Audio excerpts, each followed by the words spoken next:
Hvala vam, da ste se danes udeležili prireditve in s tem podprli idejo o vseživljenjskem učenju in pa pomenu le tega. Kot je že bilo povedano, poteka danes po celi Sloveniji promocija vseživljenjskega učenja. V bistvu je to največja promocija učenja in jaz sem zelo vesela, da je tudi Ljudska univerza Celje, seveda v sodelovanju z našimi partnerji, del te zgodbe oziroma del te največje promocije. Zdaj o učenju bi lahko veliko povedali, celo razpravljali, vendar današnja prireditev ni namenjena temu.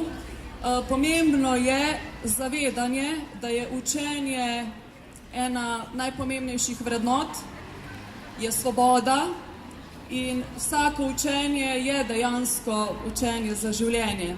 Jaz sem prepričana, da tisti z znanjem lažje funkcionirajo v tem svetu, v tej družbi. Učenje nam pripomore k osebnemu razvoju, tudi na poslovnem področju, v sami družbi in tako naprej. V eno roko, če pogledamo, je učenje osnovna človekova pravica, v drugo roko je pa tudi to naša lastna odgovornost. Zato je fino, če vedno ostajamo radovedni, budni in pa dobrega željni ljudje.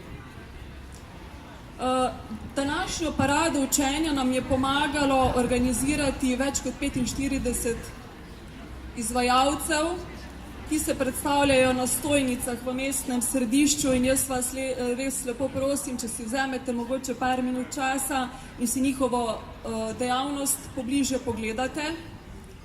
In mogoče na koncu samo to, verjemite v to učenje. Zato, ker ravno na paradah, takšnih, ko je danes ta naša, dobi učenje veliko obrazov. Hvala vam, pa lep dan še naprej.